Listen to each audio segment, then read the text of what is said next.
하십시다. 은혜 받읍시다. 순종은 하나님께서 주신 복을 누리게 해줍니다. 순종은 하나님께서 우리에게 주신 사명을 넉넉히 감당하게 해줍니다. 순종은 우리들이 하나님께 쓰임 받도록 해줍니다. 뿐만 아니라 순종은 하나님의 또 다른 복을 내가 받아 누릴 수 있게 해줍니다. 참 좋은 것이죠. 그러나 순종이 쉽지 않습니다. 왜냐하면 우리 대적 사탄이 우리들이 순종할 수 없도록 방해하기 때문입니다. 온갖 거짓말을 다 동원해서 때로는 두려움을 주어서 때로는 손해볼까 염려하게 만들어서 하나님께 순종하지 못하도록 방해합니다. 이런 방해 때문에 에덴 동산에서 아담과 하와는 순종하지 못했고요, 구원함을 받은 성도들 역시 순종하는 삶을 살지를 못하고 실패할 때가 많습니다. 어떻게 하면 이런 방해를 극복하여서 하나님께 순종할 수 있을까? 오늘은 본문 말씀을 통해서 사탄이 우리들로 하여금 하나님께 순종하지 못하도록 방해할 때 어떻게 그 방해를 극복하여 순종할 수 있는지에 대해서 살펴볼 것입니다.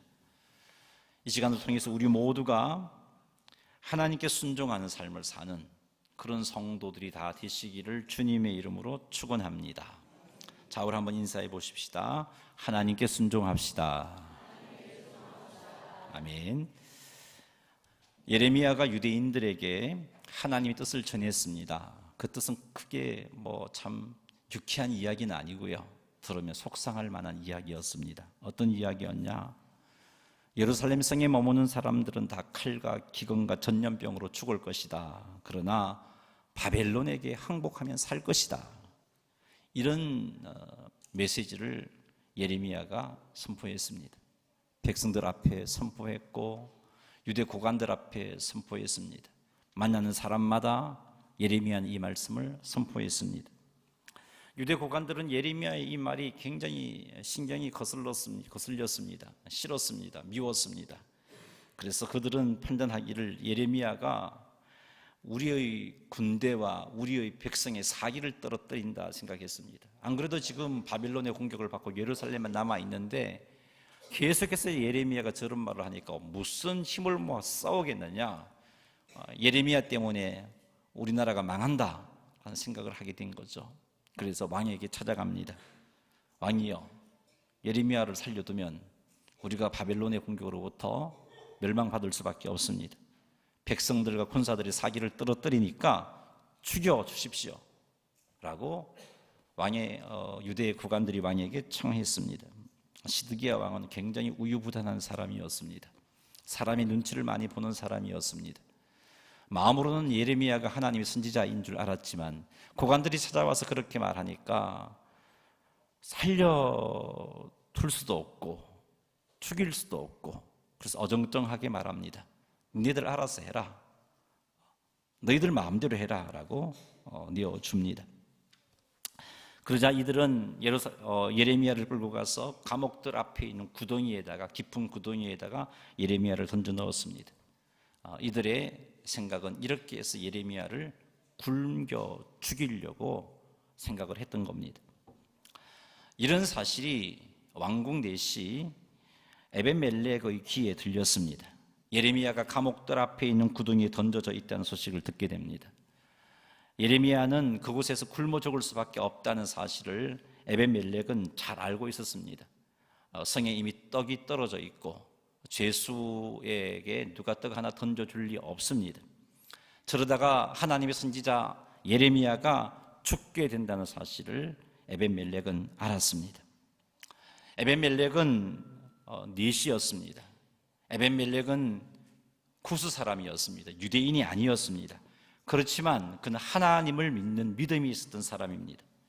하나님은 하나님을 믿는 그에게 예레미야를 구할 수 있는 행동을 할 것을 감동해 주셨습니다. 에벤멜렉은 예레미야가 구덩이에 던져져 있다는 소식을 들었을 때 하나님 주시는 마음으로 저러다간 예레미야가 죽을 텐데 어떻게 하면 살릴 수 있을까? 그것을 고민하기 시작했고 그 문제를 해결하기 위해서는 왕을 찾아가야 되겠다라는 강한 도전을 받게 됩니다. 고관들이 예레미야를 구덩이에 던져 굶겨 죽이고자 한 행동은 시드기야 왕의 허락하에 이루어진 행동입니다. 묵인하에 이루어진 행동인 거죠. 그것을 왕국 내시 이 에벤멜렉이 모를 리가 없습니다. 근데 이 예레미야를 살려내고자 하는 이런 마음을 주신 마음에 순종하려고 하면은 왕이 비록 죽이라고 명령은 하지 않았지만 그런 환경과 분위기를 볼 때 왕의 묵인하에 일어난 일이기 때문에 왕에게 찾아가서 예레미야를 살려내어야 된다고 말하기란 그렇게 쉽지 않습니다.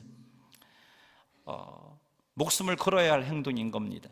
근데 보세요, 에벤멜렉은요 하나님께서 주신 감동을 따라서 예레미야를 구하기 위하여 시드기야 왕에게 이렇게 말해요. 어떻게 말하냐 하면은 내 주 왕이여, 저 사람들이 선지자 예레미야에게 행한 모든 일은 악합니다. 악한 일입니다. 예레미야를 방치하면 그 구덩이에서 굶어 죽을 것입니다 라고 왕국 내시 에벤멜렉이 왕에게 고했습니다. 자, 이 말은 시드기야 왕의 행동 역시 악한 행동이라고 말하는 것과 다를 바가 없습니다. 지금 그 말을 누가 하고 있어요? 내시인 에벤멜렉이 하고 있는 겁니다. 에벤멜렉이 이런 말을 하는 것은 목숨을 걸고 하는 행동이었습니다.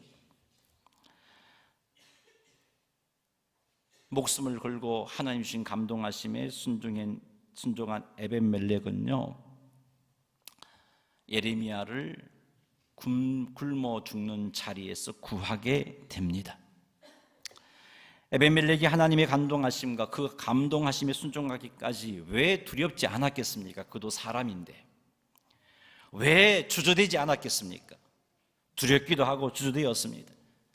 분명히 하나님께서 에벤멜렉에게 그런 감동을 주었을 때 그의 에벤멜렉 마음엔 두 마음이 싸웠을 겁니다.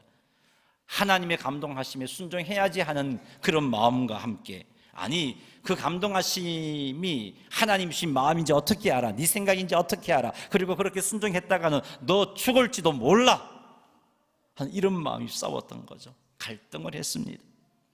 그럼에도 불구하고 오늘 말씀을 보니까 에벤멜렉은 하나님의 감동하심에 순종했습니다. 죽으면 죽으리이다 라는 고백으로 순종했다는 것을 우리는 짐작할 수 있습니다.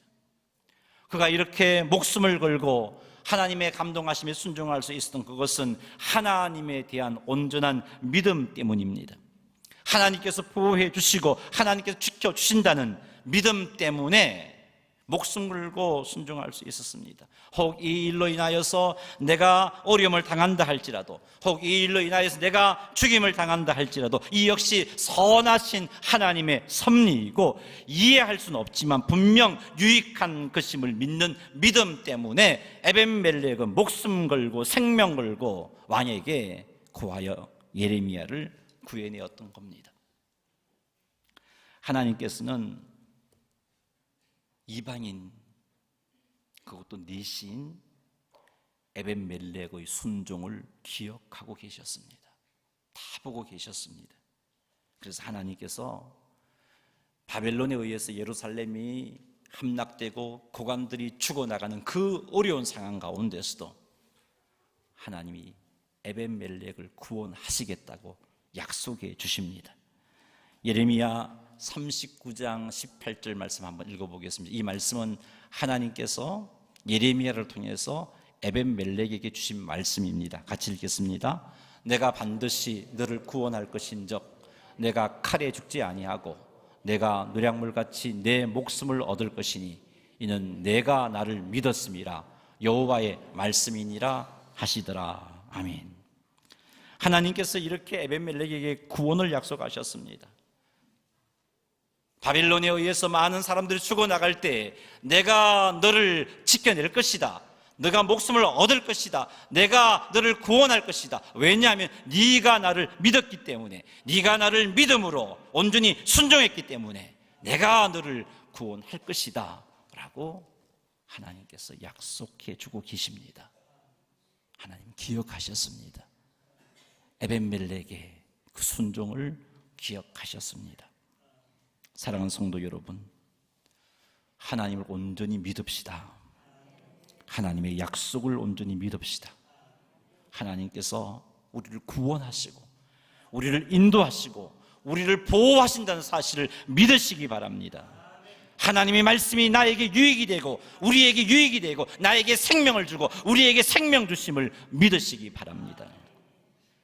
이런 믿음이 있으면 우리 순종할 수 있습니다. 이런 믿음이 있으면 이해되지 않아도 순종할 수 있습니다. 이런 믿음이 있으면 순종함으로 고난을 당하고 어려움을 겪어도 하나님을 향하여 불평하지 않고 원망하지 않고 기대하는 마음으로 하나님을 바라볼 수 있습니다. 지속하여 순종의 삶을 살아갈 수 있습니다.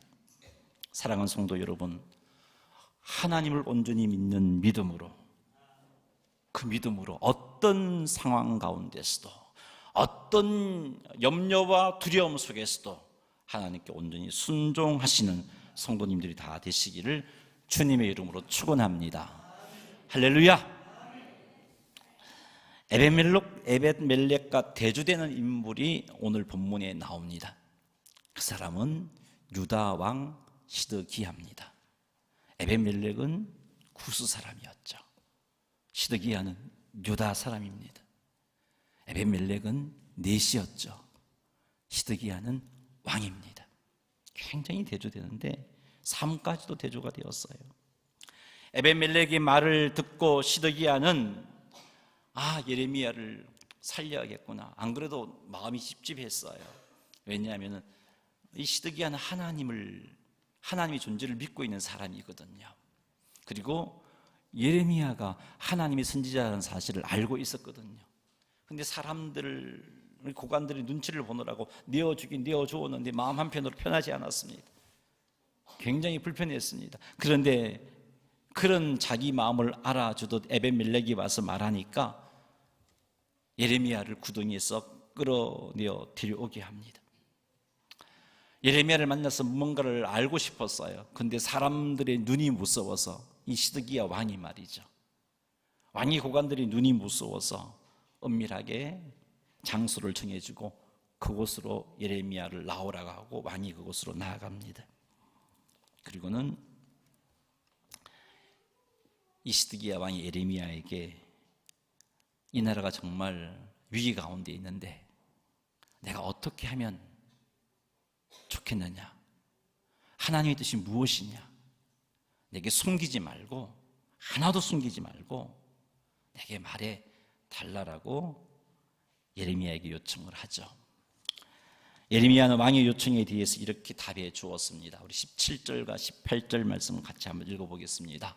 예레미야가 시드기야에게 이르되 만군의 하나님이신 이스라엘의 하나님 여호와께서 이와 같이 말씀하시되 내가 만일 바벨론의 왕의 고관들에게 항복하면 내 생명이 살겠고 이 성이 불사름을 당하지 아니하겠고 너와 내 가족이 살려니와 내가 만일 나가서 바벨론 왕의 고관들에게 항복하지 아니하면 이 성이 갈대아인의 손에 넘어가리니 그들이 이 성을 불사를 것이며 너는 그들의 손에 벗어나지 못하리라 하셨나이다. 아멘. 예레미야는 왕에게 왕이 바벨론에 항복하면 왕의 생명이 보존될 것입니다. 그리고 예루살렘 성은 불사름을 당하지 않을 것이고 왕의 가족도 살 것입니다 라고 알려주었어요. 하나님의 말씀이었습니다. 그러나 항복하지 아니하면 예루살렘 성이 불살라질 것이고 가족도 죽게 될 것이고 왕도 바벨론의 손에서 벗어나지 못하고 수치를 당할 것이라고 말씀을 드렸어요.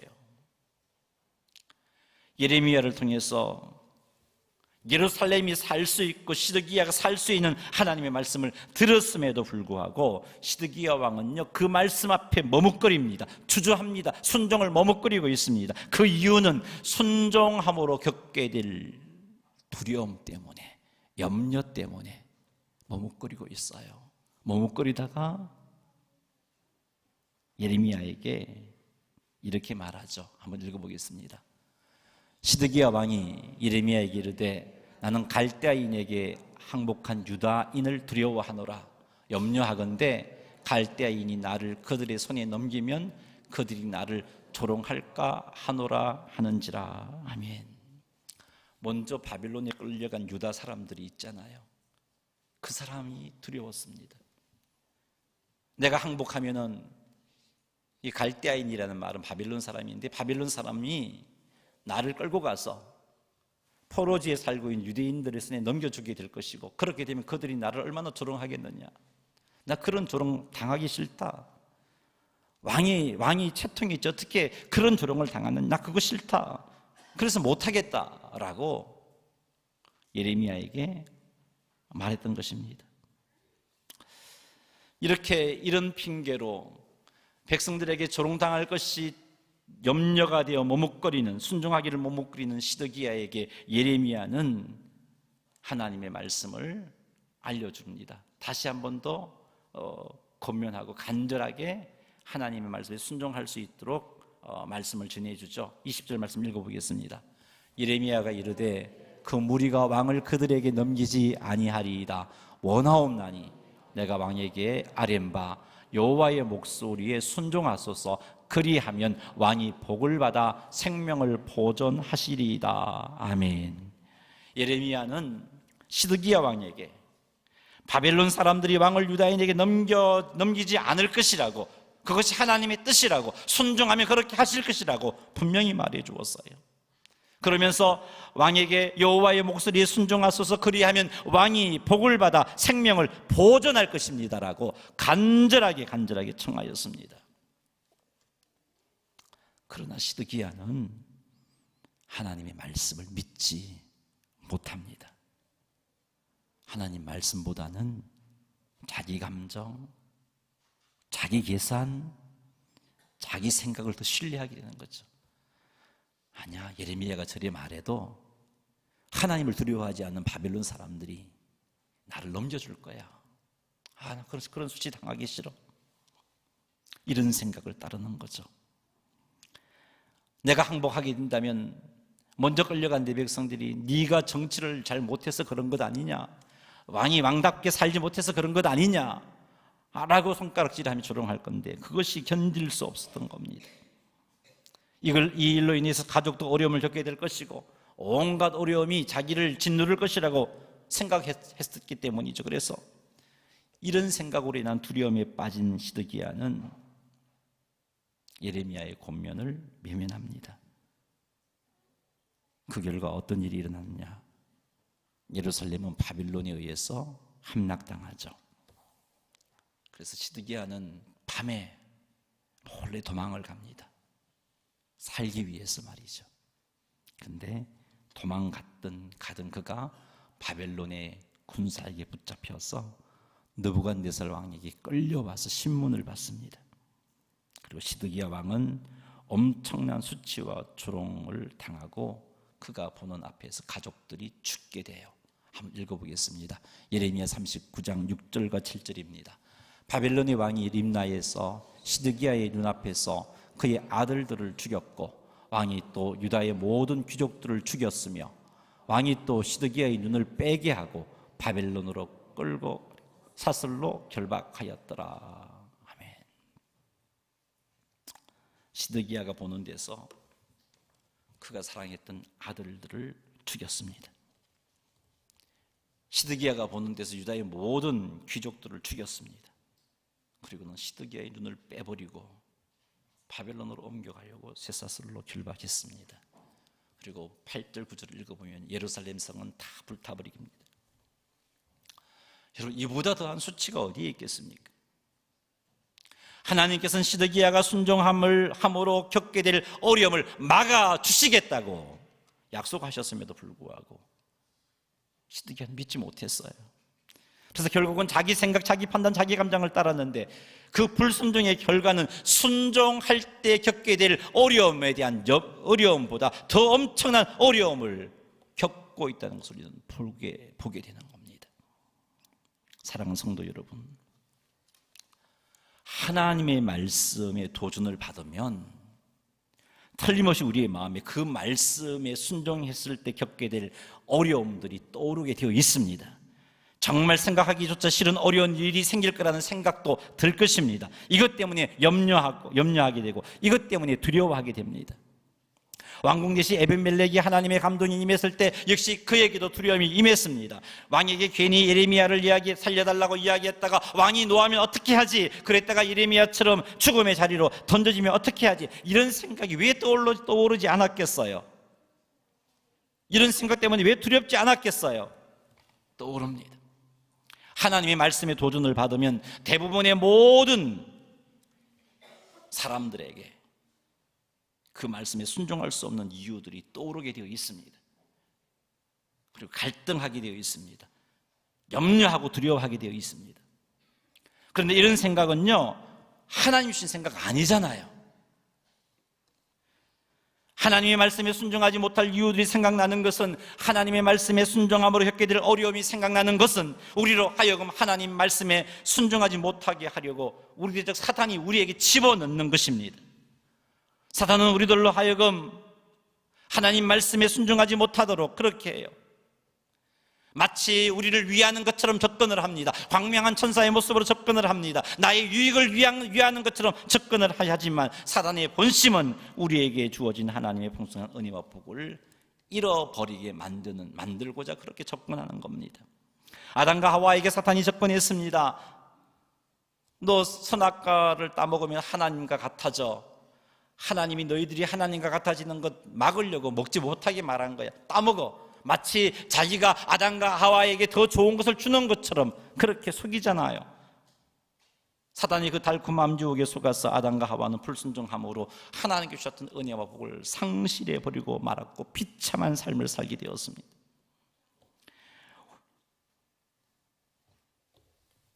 우리가 사탄이 집어넣는 생각에 넘어가는 이유가 여러 이유가 있겠지만 그 중에 정말 중요한 이유는 이거죠. 하나님에 대한 믿음이 없으면 넘어갑니다. 하나님에 대한 분명한 믿음이 있다면 사단의 속삭임에도 흔들리지 않습니다. 혹 흔들렸다 할지라도 중심을 잡습니다. 그리고 순종하게 되어 있어요. 에벤멜렉에게는 하나님에 대한 믿음이 있었습니다. 하나님이 지켜주신다는 믿음이 있었습니다. 그래서 왕에게 예레미야를 살려야 된다는 이야기를 했다가 혹 화를 당할 수 있다는 생각이 있었지만, 그것 때문에 두려웠지만 그 생각을 물리칠 수 있었습니다. 혹 예레미야를 살려달라고 왕에게 말했다가 어려움을 당한다 할지라도 하나님은 진리가 되시고 하나님은 지극한 선이시고 하나님은 항상 옳기 때문에 그 일마저도 옳은 것이고 진리이고 유익한 것임을 믿는 믿음이 있었기 때문에 순종할 수 있었던 겁니다. 느부갓네살 왕이 금신상을 만들었습니다. 그리고 모든 백성들, 모든 피정복민들에게 그 금신상을 향하여 절을 하라고 명령을 했어요. 절하지 않으면 풀무불에 던져 태워 죽이겠다고 협박을 했습니다. 그때 사드락과 메삭과 아벳느고는요, 다른 신을 섬기지 말라는 하나님의 명령을 기억하고 있었습니다. 그리고 그 명령에 순종하려고 왕의 명령을 거부했습니다. 왕은 이 사실을 알고 이들을 불렀습니다. 그리고 다시 명령합니다. 지금이라도 절해라. 그럼 살려주마. 만일 절하지 않으면 평소보다 7배나 뜨겁게 한 풀무불에 던져 놓겠다라고 협박을 했습니다. 그러나 사드락과 메삭과 아벳느고는요, 하나님에 대한 믿음이 있었습니다. 어떤 믿음이 있냐? 금신상에 절하지 않으므로 풀무불에 던져진다 할지라도 하나님께서 살려주실 것이다라는 믿음이 있었습니다. 혹 살려주시지 않는다 할지라도 지극히 선하신 하나님을 믿었기에 하나님께 순종하기 위해서 죽어도 좋다는 각오로 그리 아니하실지라도 나는 금신상에게 절할 수가 없습니다라고 말했던 거죠. 하나님의 말씀에 순종하느냐 하지 못하느냐 열쇠는 하나님에 대한 믿음입니다. 사드락과 아벳느고도 하나님에 대한 믿음이 있었고요, 에벤멜렉에게도 하나님에 대한 믿음이 있었습니다. 그러나 반면에 시드기야에게는 믿음이 없었습니다. 아무리 순종함으로 겪게 될 어려움에 대한 염려가 생긴다 할지라도 하나님에 대한 온전한 믿음이 있으면 순종할 수 있습니다. 하나님에 대한 온전한 믿음이 있으면 혹 순종함으로 어려움을 겪게 된다 할지라도 하나님을 기대하며 인내할 수 있습니다. 그래서 순종하게 되는 것입니다. 그러나 시드기야 왕에게는 하나님에 대한 믿음이 없었습니다. 하나님의 존재를 믿었고 하나님을 두려워하긴 했지만 하나님보다는 현실의 문제를 더 크게 생각해 버렸습니다. 이것이 바로 하나님에 대한 온전한 믿음이 없다는 증거인 거죠. 그래서 하나님의 말씀에 불순종했습니다. 순종하라고 하나님께서 예레미야를 통해서 계속해서 말씀하셨지만 시드기야는 그 말씀에 순종하지 못했습니다. 그 결과 얼마나 비참한 자리에 떨어져 버렸는지 우리는 알 수 있습니다. 사랑하는 성도 여러분, 하나님의 말씀에 순종합시다. 순종하느냐 하지 못하느냐의 문제는 믿음의 문제인 것을 기억합시다. 즉 하나님을 온전히 믿느냐 믿지 못하느냐의 문제입니다. 사랑하는 성도 여러분, 성도는 어떤 자이냐? 믿음으로 말미암아 사는 자입니다. 성도에게는요, 하나님을 믿는 믿음이 얼마나 중요한 일인지 모릅니다. 이 믿음이 있어야 구원을 받고요, 이 믿음이 있어야 이 땅에서 하나님 주신 은혜와 복을 누릴 수 있고요, 이 믿음이 있어야 이 땅에서 주신 사명을 감당할 수가 있고요, 이 믿음이 있어야 말씀에 순종할 수 있습니다. 그래서 하나님은 오직 나의 의인은 믿음으로 말미암아 살리라 하신 겁니다. 그러므로 우리는 하나님을 온전히 믿는 믿음을 소유해야 합니다. 그런데 세상은 끊임없이 우리의 믿음을 공격하잖아요. 흔들어대고 있잖아요. 이런 환경 가운데 살고 있는 우리들이 믿음을 소유하고 그 믿음이 뿌리 깊게 내리고 그 믿음으로 말미암아 어떤 말씀 앞에서도 순종할 수 있는 삶을 살려면 어떻게 해야 하겠습니까? 어떻게 해야 그 믿음을 지킬 수 있을까요? 끊임없이 하나님의 말씀을 들어야 가능합니다. 로마서 10장 17절 읽어보겠습니다. 그러므로 믿음은 들음에서 나며 들음은 그의 그리스도의 말씀으로 말미암았느니라. 믿음은 들음에서 나는 거예요. 말씀을 들어야 믿음이 생깁니다. 말씀을 들어야 순종할 수 있는 믿음이 생깁니다. 어제 내가 산을 옮길 만한 믿음이 있었다 할지라도 내가 말씀을 듣지 않고 살면 세상이 끊임없이 나의 믿음을 흔들어대기 때문에 내 믿음이 흔들립니다. 환경이 눈에 들어오고 하나님이 보이지 않습니다. 걱정하게 되고 염려하게 되고 그 걱정과 염려에 사로잡혀서 불순종하는 자가 되고 마는 것이에요. 우리는 열심히 말씀을 들어야 돼요. 말씀을 들어야 순종할 수 있는 믿음이 생기고 말씀을 들어야 순종할 수 있는 믿음을 지킵니다. 예배 시간에 말씀을 들어야 되고 개인적으로 성경을 읽는 중에도 말씀을 들어야 하고 셀 모임 때도 말씀을 들어야 합니다. 이때 우리에게 믿음이 생기는 거예요. 말씀을 듣는 일을 지속할 때 우리의 믿음은 점점 뿌리 깊어질 것입니다. 그래서 하나님의 말씀에 도전이 내게 주어졌을 때 그 말씀에 순종하는 것이 에벤멜렉처럼 목숨을 걸어야 할 도전이라 할지라도 순종할 수 있는 것입니다. 사랑하는 성도 여러분, 그러니 말씀을 가까이 합시다. 예배 시간 때마다 듣기를 사모하세요. 개인적으로 성경을 읽을 때도 말씀 듣기를 사모하세요. 셀 예배에 참석하셔서 말씀을 들음으로 여러분의 믿음이 뿌리가 깊게 내릴 수 있도록 하시기 바랍니다. 그래야 하나님을 온전히 믿는 믿음을 소유할 수 있고 유지할 수 있습니다. 그래야 하나님의 말씀이 우리에게 순종을 요구할 때 걱정과 두려움이 그 순종을 방해한다 할지라도 믿음으로 그 방해를 뿌리치고 온전히 순종할 수 있는 겁니다. 우리의 삶 가운데 아직 머뭇거리고 있는 주의 말씀 앞에 머뭇거리고 있는 불순종하고 있는 그것이 무엇입니까? 무엇 때문입니까? 틀림없습니다. 하나님에 대한 믿음, 그 믿음이 부족했기 때문인 거죠. 그러니 열심히 말씀을 가까이 함으로 믿음을 뿌리 깊게 내리게 만들어서 어떤 상황 가운데서도 하나님께 순종하여 하나님 주신 은혜를 받아 누리고 주신 사명 감당하고 하나님께 영광 돌려드리시는 성도님들이 다 되시기를 주님의 이름으로 축원합니다. 할렐루야. 옆 사람이 이렇게 한 번 더 이야기합시다. 하나님께 순종합시다. 아멘. 우리 찬송가 540